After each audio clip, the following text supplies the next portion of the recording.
Praise the lord. దేవుని నామానికి మహిమ కలుగును గాక. మన ప్రభువును రక్షకుడైన యేసుక్రీస్తు నామమున మీకు వందనాలు తెలియజేస్తున్నాం. ప్రభు కృప వలన మీరందరూ బాగున్నారని విశ్వసిస్తున్నాం.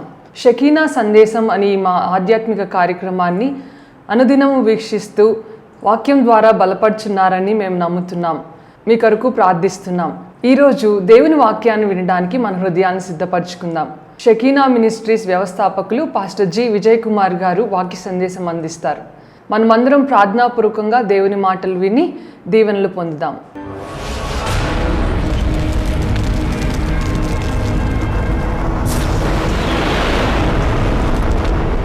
ఈరోజు ఒక చిన్న అంశం మనం ధ్యానం చేసుకుందాం. అబ్రహాము దాకా వెళ్ళట్లేదు, కానీ అబ్రహాము ఇంటిలో పెద్ద దాసుడు ఒక ఆయన ఉన్నాడు. అబ్రహాము ఇంటిలో పెద్ద దాసుడు ఉన్నాడు. ఏం పేరండి? ఎలియేజరు. పేరు తేడా ఉందా లేదా? ఎలియాజరు అనే ఆయన బైబిల్ ఉన్నాడు. ఎలియాజరు కూడా ఉన్నాడు. ఎవరు ఎలియాజరు? అహరోను కుమారులలో ఒక కుమారుడు. నాదాబు, అబీహు, ఎలియాజరు. మూడో ఆయన ఎలియాజరు. నాలుగో ఆయన పేరు ఈతామారు.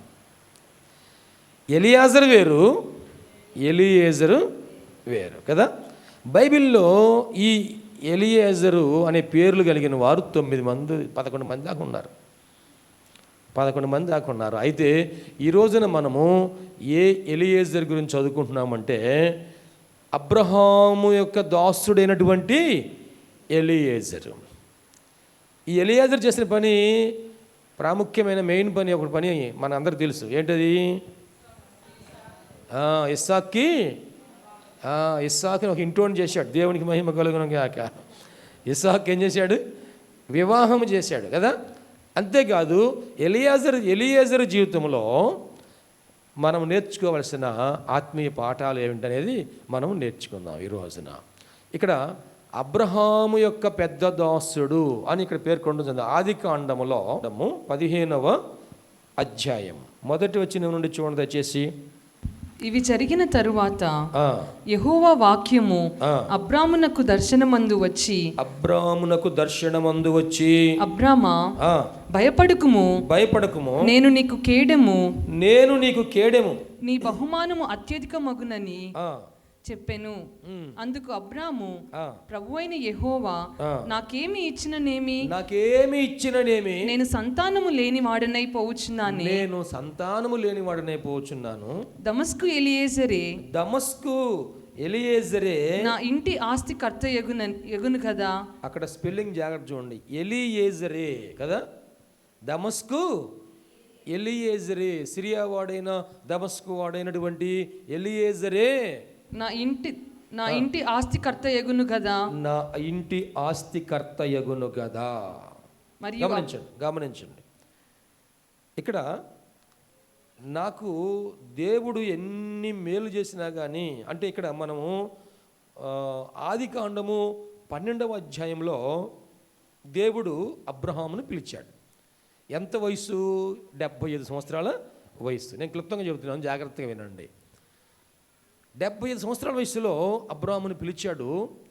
ఆ తర్వాత ఆ 12వ అధ్యాయం దాటిన తర్వాత 85 సంవత్సరాల వయసుకెల్లా అబ్రహాంకి దేవుడు ఏమిచ్చాడంటే అన్ని రకాల ఆశీర్వాదాలు, ఒక్క సంతానం తప్ప అన్ని రకాల ఆశీర్వాదాలు ఇచ్చాడు. ఒకసారి చదువుతారా? 12వ అధ్యాయం దాటిన తర్వాత 13వ అధ్యాయం చూడండి, 2వ వచనం చూడండి. అబ్రాము వెండి బంగారము, అబ్రాము వెండి బంగారము పశువులు కలిగి బహుధనవంతుడై ఉండెను. దేవునికి మహిమ కలుగును గాక. 12వ అధ్యాయంలో జాగ్రత్తగా వినండి. 12వ అధ్యాయంలో దేవుడు అబ్రామును పిలిచాడు. 13వ అధ్యాయంలో, అధ్యాయం ఇంగ్లీష్లో ఏమంటారు? ఒక చాప్టర్లోనే అబ్రహాం చాప్టరు మారిపోయింది. దేవునికి మహిమ కలుగును గాక. దేవుడు పిలిస్తే నీ చాప్టర్ మారిపోవును గాక. దేవుడు పిలిస్తే నీ జీవితంలో ఈ క్యాలెండర్లోనే నీ భవిష్యత్తు అంతా మారిపోవును గాక. ఒక్క క్యాలెండర్లోనే నీ జీవితం సంపూర్ణంగా, నీ కుటుంబము ఆశీర్వదించబడును గాక. దేవుడు నిన్ను పిలిచినప్పుడు, దేవుడు నిన్ను దర్శించినప్పుడు, దేవుడు నీతో మాట్లాడినప్పుడు నీ చాప్టర్ అంతా దేవుడు మార్చును గాక. 12వ అధ్యాయంలో పిలిచాడు, అబ్రామా ఇదిగో నీ దేశం విడిచిపెట్టు, నీ తల్లిదండ్రులు విడిచిపెట్టు, నీ బంధువులు విడిచిపెట్టు, నీవు లేచిరా, నేను చూపించే దేశానికి నువ్వు వెళ్ళు, అక్కడ నేను గొప్ప జనాంగముగా నేను ఆశీర్వదిస్తా, నేను గొప్పగా నీ నామము నేను గొప్ప చేస్తాను, నిన్ను బట్టి భూలోకములో ఉన్న వంశములన్నీ ఆశీర్వదించబడతాయి, నిన్ను దీవించు వారిని దీవిస్తాను, నిన్ను శపించు వారిని శపిస్తాను. ఈ మాటలన్నీ కూడాను దేవుడు అబ్రాముతో మాట్లాడాడు. ఇంకా అక్కడ చాలా మాటలు మనం ఆశీర్వాదాలు చదువుతాం కదా. ఈ మాటలన్నీ కూడాను దేవుడు మాట్లాడే మాటలన్నీ కూడా అబ్రహాము తన హృదయంలో పెట్టుకొని బయలుదేరాడు. దేవునికి స్తోత్రం అండి. అబ్రహాము బంగారం తీసుకొని బయలుదేరలా, వెండి తీసుకొని బయలుదేరలా, డబ్బులు తీసుకొని బయలుదేరలా, ఆస్తిపాస్తులు తీసుకొని బయలుదేరలా, దేవుడిచ్చిన మాటను పట్టుకొని బయలుదేరాడు. దేవునికి స్తోత్రం అండి. మనం ఏం తీసుకుని వెళ్ళాలి? దేవుని దగ్గర పొందుకోవాల్సింది ఏంటంటే ఆయన వాగ్దానం మనం పొందుకోవాలి, ఆయన వాక్కులు మనం పొందుకోవాలి, ఆయన స్వరం మనం వినాలి, ఆయన దర్శనం మనం చూడాలి, ఆయన ప్రత్యక్షత మనం అనుభవించాలి.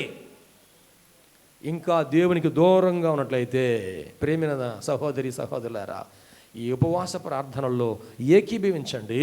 ప్రభు మనతో మాట్లాడును గాక. నేను నమ్ముతున్నాను, ఈ 3 రోజులు మందిరంలోకి వచ్చిన వాళ్ళతో దేవుడు విస్తారముగా మాట్లాడి ఉన్నాడు. నమ్మిన వారి చేతిలో తీసి స్తోత్రం చెబుతారా? నాతో ప్రభు మాట్లాడాడు అన్న వారి చేతిలో తీసి స్తోత్రం చెబుతారా? మనం అబ్రాహాము అలా బయలుదేరాడు. ఒక చాప్టర్ అయిపోయిందో లేదో, ఆయన 13వ అధ్యాయంలోకి వచ్చేసరికి అబ్రాహాముకి ఏమున్నాయి అంటండి? అబ్రాహాము వెండి, బంగారము, పశువులు. ఆయన దగ్గర ఎన్ని పశువులు ఉన్నాయో, పశువులు, గొర్రెలు, మందల దేవుడు దీవించాడంట. దేవునికి స్తోత్రం అండి. అందరూ ఒక్కొక్క గొర్రె పిల్లకి వాళ్ళకి మిగతా వాళ్ళకి 1-2 పిల్లలు పుడుతుంటే ఈ అబ్రహాము దగ్గర ఉన్న గొర్రెల కంట 4-5 పుడుతున్నాయి అంట. దేవునికి మహిమ కలుగును గాక. లేకపోతే మంద ఎట్లాగా పెరిగిద్ది, లేకపోతే మంద ఎలా విస్తరించిద్ది? మంద ఏమైందంటే మందలైంది. దేవునికి స్తోత్రం అండి. నీ జేబులో 100 ఉంటే ఆయన ఏం చేస్తాడు? 100 చేస్తాడు. దేవునికి మహిమ కలుగును గాక. ఇప్పుడు నీ జేబులో డబ్బులు మారితే నేను చెప్పట్లేదు, కానీ ఖాళీగా ఉన్న జేబుని ఆయన ఏం చేస్తాడు? నింపునుగాక. ఆమేన్.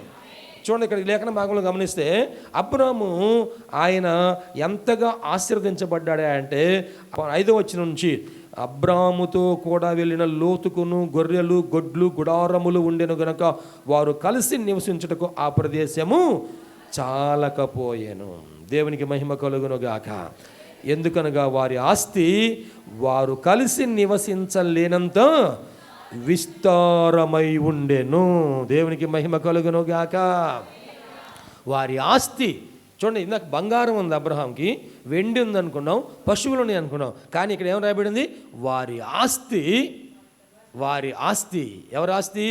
అబ్రహాము ఆస్తి, అబ్రహాముతో కూడా వచ్చిన లోతు ఆస్తి. నీవు మాత్రమే కాదు, నీతో కూడా మందిరానికి ఎవరు వచ్చారో, దేవునికి స్తోత్రం, నీతో కూడా యేసే దగ్గరికి ఎవరు వచ్చారో వారి ఆస్తి కూడాను, వారికి కూడాను దీవెనలు ఎలాగిస్తా అంటే వారు కలిసి నివసించలేనంత విస్తారముగా. దేవునికి మహిమ కలుగును గాక.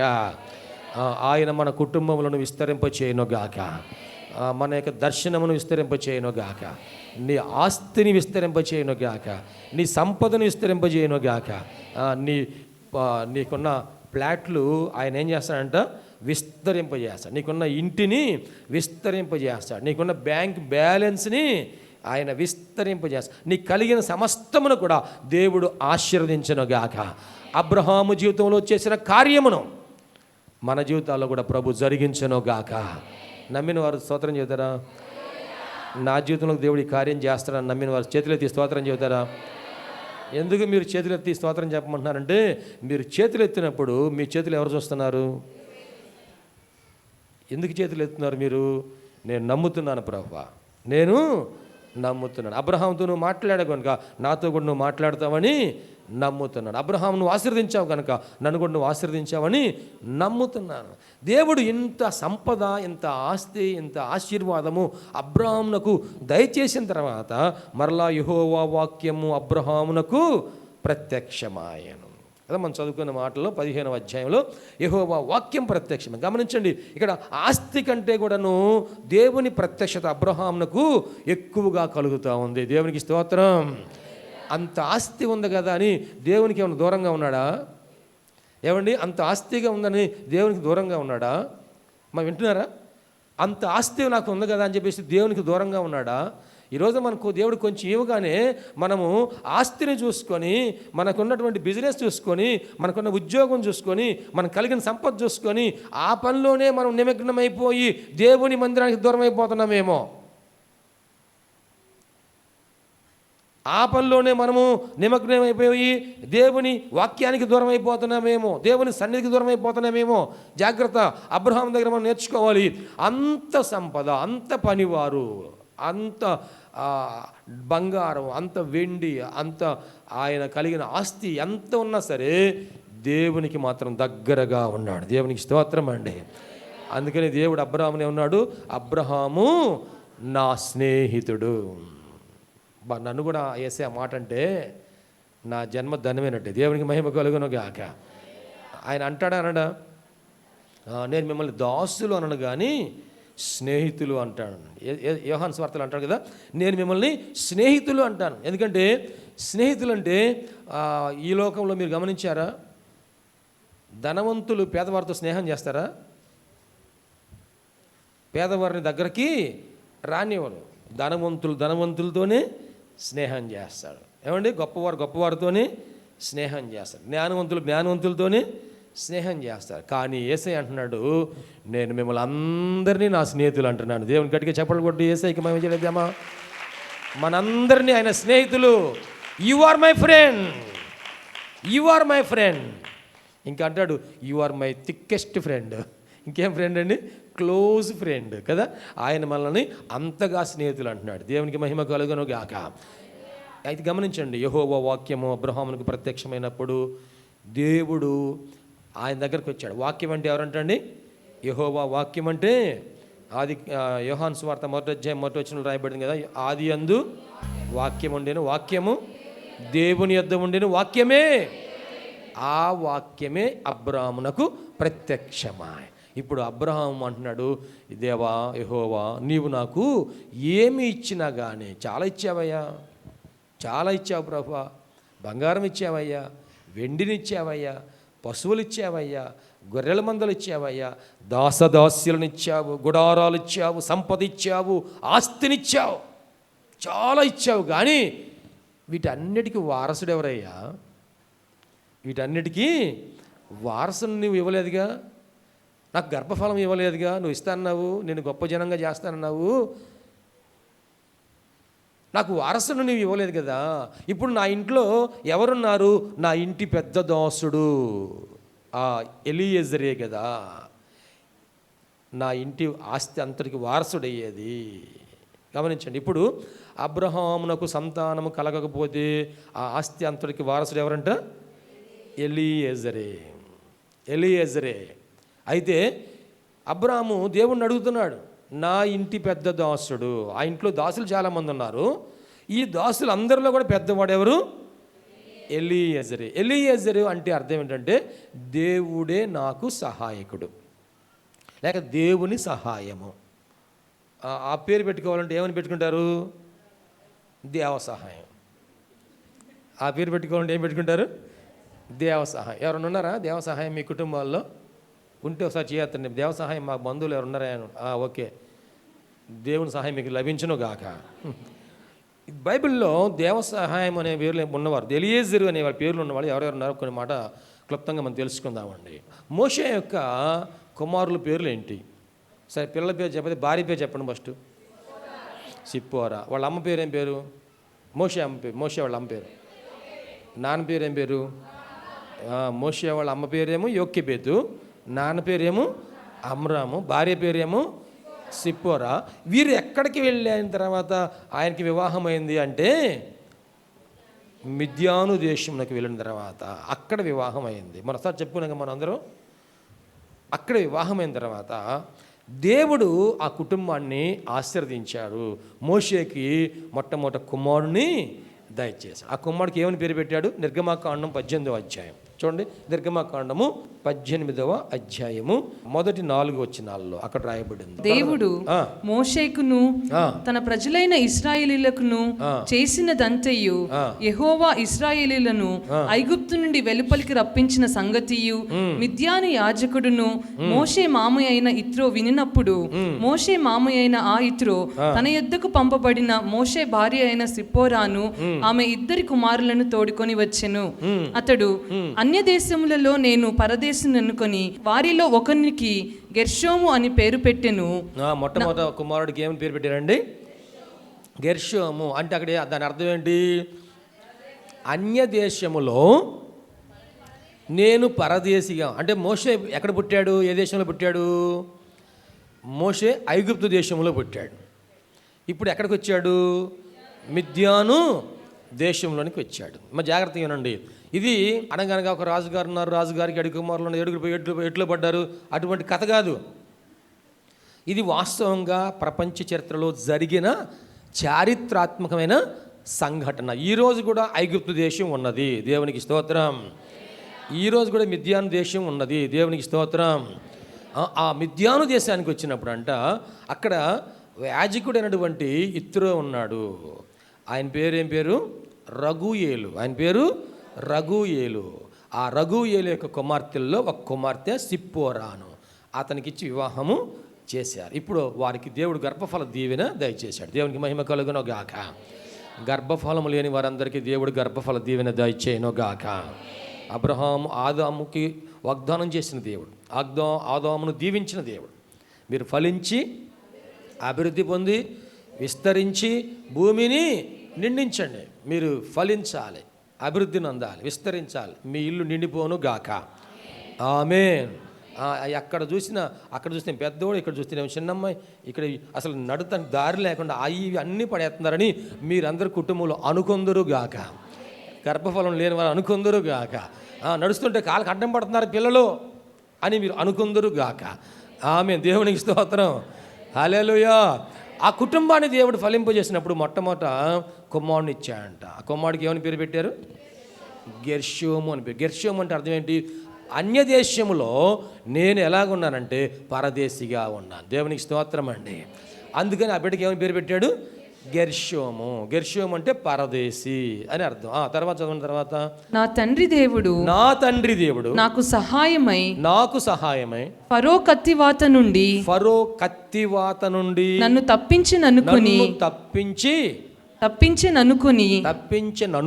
రెండవ కుమారునికి ఎలియేజర్ అని పేరు పెట్టెను. ఎలియేజర్ అని పేరు పెట్టాడు. అక్కడ 5 అంకేసిందా? 5 అంకేసింది. ఫుట్ నోట్లో ఏమని రాయబడింది? దేవ సహాయం. 5 ఎలియేజర్ అంటే అర్థం ఏంటంటే దేవ సహాయం. దేవునికి మహిమ కలుగును గాక. దేవుని కృప వలన ఫరో కత్తివాత నుండి, ఫరో ఖడ్గం నుండి తప్పించుకునే వారు ఎవరు లేరండి. జాగ్రత్తగా గమనించండి. ఆ దినముల్లో ఫరో గారి ఖడ్గం నుంచి తప్పించుకునే వారు ఎవరు లేరు. అటువంటి పరిస్థితుల్లో కూడా దేవుడు మోషేకు తోడుగా ఉండి ఫరో కత్తివాత నుండి, ఆ ఖడ్గము నుండి తప్పించి, ఆ అధికారం నుండి తప్పించి, ఆ శోధన నుండి తప్పించి ఈ రోజున మిద్యాను దేశానికి రావడానికి, అక్కడ వివాహం చేసుకొని అతను భార్య కుటుంబంతో సంతృప్తిగా ఉండటానికి, అలాగనే బిడ్డలు కలిగి సంతోషంగా ఉండటానికి దేవుడు కృపిచ్చాడు కనుక ఇప్పుడు ఆ కుమారుడికి ఎలియేజరు అని పేరు పెట్టింది. దేవునికి మహిమ కలుగును గాక. హల్లెలూయా. ప్రభు మన జీవితాల్లో కూడాను ఆయన తోడుగా ఉండి దేవుని సహాయము అనుగ్రహించను గాక. ఇక్కడ ఒక ఎలియేజర్ గురించి చదువుతున్నాయి. ఈయన ఎవరై అంటే మోషే యొక్క చిన్న కుమారుడు. యోసేపు కూడాను అన్య దేశంలో, ఏ దేశంలో? ఐగుప్తు దేశంలోకి వెళ్ళాడు. ఎక్కడి నుంచి వెళ్ళాడు? కనాను దేశంలో నుండి ఐగుప్తు దేశంలోకి వెళ్ళాడు. ఐగుప్తు దేశంలో, పరాయి దేశంలో అక్కడ తనకు కలిగిన బాధలన్నీ మర్చిపోయినట్లుగా మరి జైల్లో నుంచి కూడా విడిపించి సింహాసనం మీద కూర్చుండబెట్టి ఆశీర్వదించి వివాహం చేసి ఆ కుమారుడు దయచేసినప్పుడు నాకు ఈ బాధలన్నీ మర్చిపోయేట్టు చేశాడు. కాబట్టి ఈ కుమారునికి ఏమని పేరు పెడుతున్నాను? మనష్షే. తర్వాత రెండో కుమారుడికి ఏమని పేరు పెట్టాడు? ఎఫ్రాయిము. ఎఫ్రాయిము అంటే అర్థం ఏంటండి? ఒకటేమో మర్చిపోవటం, సమస్యలన్నీ, కష్టాలన్నీ, బాధలన్నీ మర్చిపోయేటట్టుగా చేశాడు కాబట్టి మనష్షే అని పేరు పెట్టాడు. రెండవదేమో నన్ను అభివృద్ధి పరిచాడు, నా జీవితం ఫలభరితంగా చేశాడు అని ఆశీర్వదించాడు కనుక దేవుని సన్నిధిలో కుమారుడికి ఎఫ్రాయిము, అభివృద్ధి అని పేరు పెట్టాడు. మనం కూడా బైబిల్ గ్రంథంలో చదివితే ప్రతి ఒక్క పేరుకి ఒక మంచి అర్థం ఉంటుంది. ఆ పేర్లు మనకు కొత్తగా ఉండొచ్చేమో కానీ ఆ పేరులో మాత్రము చాలా మంచి భావం ఉంటుంది.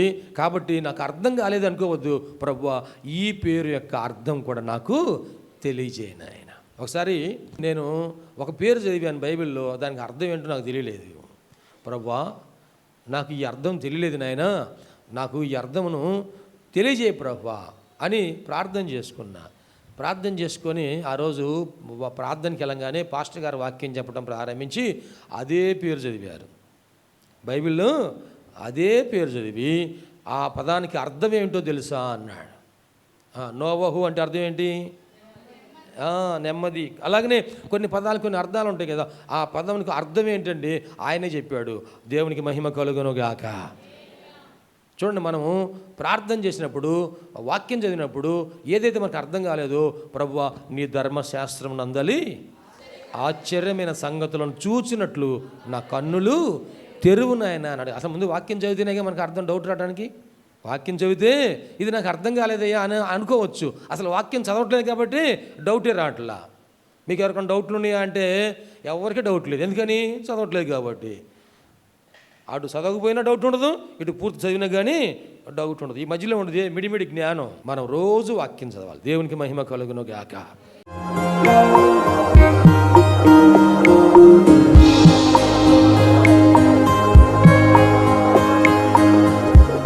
ప్రభునందు ప్రియ దేవుని బిడ్డలారా, ఎంతవరకు దేవుని వాక్యం విన్నందులకు ప్రభునామమున వందనాలు తెలియజేస్తున్నాం. మనం అందరం ప్రార్థనలో ఏకీపిద్దాం. తలలు వంచి కనులు మూసుకొని ప్రార్థనలో ఏకీపిద్దామండి. ప్రార్థించుకుందాం. మహోన్నతుడైన దేవ, పరిశుద్ధుడైన మా ప్రభువా, నీ పరిశుద్ధమైన పాదములకు వందనాలు.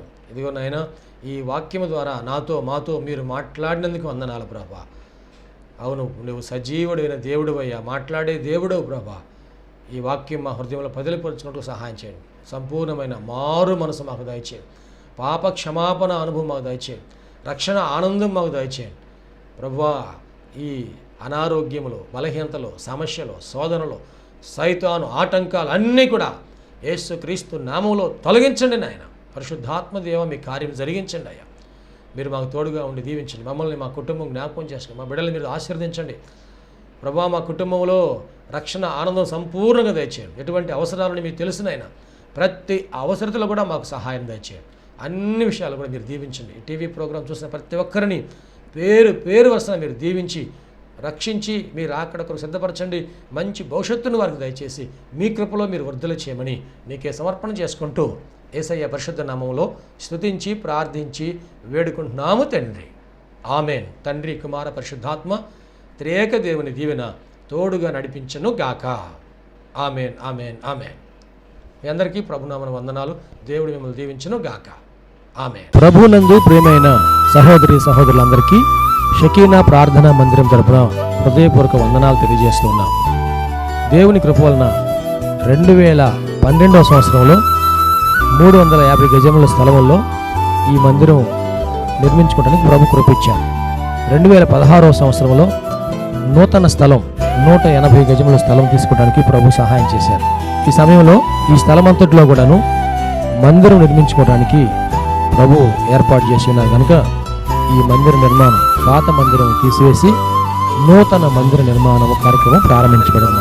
దయచేసి ఈ మందిర నిర్మాణం కొరకు మీరు అందరూ ప్రార్థన చేయాలని, ప్రేరేపించబడిన వారందరూ కూడాను ఈ మందిర నిర్మాణంలో 106 అడుగుల పొడవు, 45 అడుగుల వెడల్పు కలిగిన ఈ స్థలం అంతట్లో మందిర నిర్మాణం స్లాబ్ వేయటం జరుగుతుంది కనుక దయచేసి ప్రేరేపించబడిన వారందరూ కూడా మీ ఆర్థిక సహాయ సహకారాలు అందించి ప్రార్థించి మీరు దీవించబడాలని ప్రభునామమున మనవి చేస్తున్నాం. ఈ స్క్రీన్ మీద చూపించబడుతున్న నంబర్కు మీరు ఫోన్పే కానీ, గూగుల్ పే కానీ, లేక మా అకౌంట్ నంబర్కి మీరు కాను పంపించి సహాయం చేయాల్సిందిగా కోరుతున్నాం. లేక మీరు ప్రత్యక్షంగా వచ్చి ఈ మందిర నిర్మాణ కార్యక్రమాన్ని చూసి మీరు కానుక అందించి దీవించబడాలని ప్రభునామమున మనం చేస్తాం. ప్రభు మనందరికీ తోడుగా ఉండి ఆశీర్వదించును గాక. ఆమె.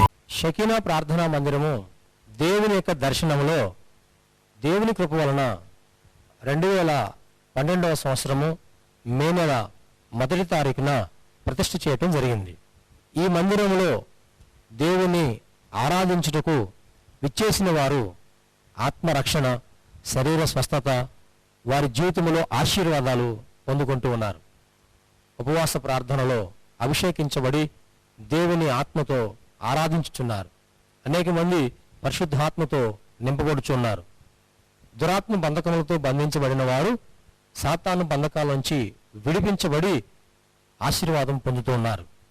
రక్షణ లేని వారు బాప్తిసం పొంది రక్షణ ఆనందాన్ని అనుభవిస్తూ ఉన్నారు. ఈ మందిరంలో చేయబడుచున్నటువంటి ఉపవాస ప్రార్థనలు, అభిషేక ఆరాధనలో అనేక మంది దీవించబడుతూ ఉన్నారు. ప్రియ స్నేహితులారా, మీరును సమస్యల్లో సతమతమవుతున్నారా? వ్యాధి బాధలతో పీడించబడుతున్నారా? నెమ్మది లేక బాధపడుతున్నారా? రండి, షకీనా ప్రార్థనా మందిరంలో ఆరాధనలో ఏకీభవించండి. ప్రభు మీకు సహాయం చేయగలరు. ప్రతి నెల 2వ శనివారము షకీనా ప్రార్థనా మందిరంలో సంపూర్ణ రాత్రి ఉపవాస ప్రార్థన ఏర్పాటు చేయబడింది. ఈ ఉపవాస ప్రార్థనలో అనేక మంది ఆత్మతో అభిషేకించబడుతున్నారు. అనేక మంది ఆత్మ వరములతో నింపబడుతున్నారు. దురాత్మ బంధకముల్లో ఉన్నవారు విడిపించబడుతున్నారు. దేవుని యొక్క ఆశీర్వాదాలు పొందుకుంటున్నారు. అనారోగ్యంతో ఉన్నవారు స్వస్థపరచబడుతూ ఉన్నారు. ఈ సందేశం మీకు ఆశీర్వాదకరంగా ఉందని నమ్ముచున్నాం. ఈ సందేశం ద్వారా మీరు పొందిన మేలులు మరియు మీ ప్రార్థన అవసరతలు మాతో తప్పక పంచుకొనగలరు. మా అడ్రస్ షకీనా ప్రార్థనా మందిరం, శారదా కాలనీ 32వ లైన్, రెడ్డిపాలెం రోడ్, గుంటూరు. మా ఫోన్ నంబర్స్ 9963242497, మరి యొక్క నెంబర్ 8885539777. Praise the lord.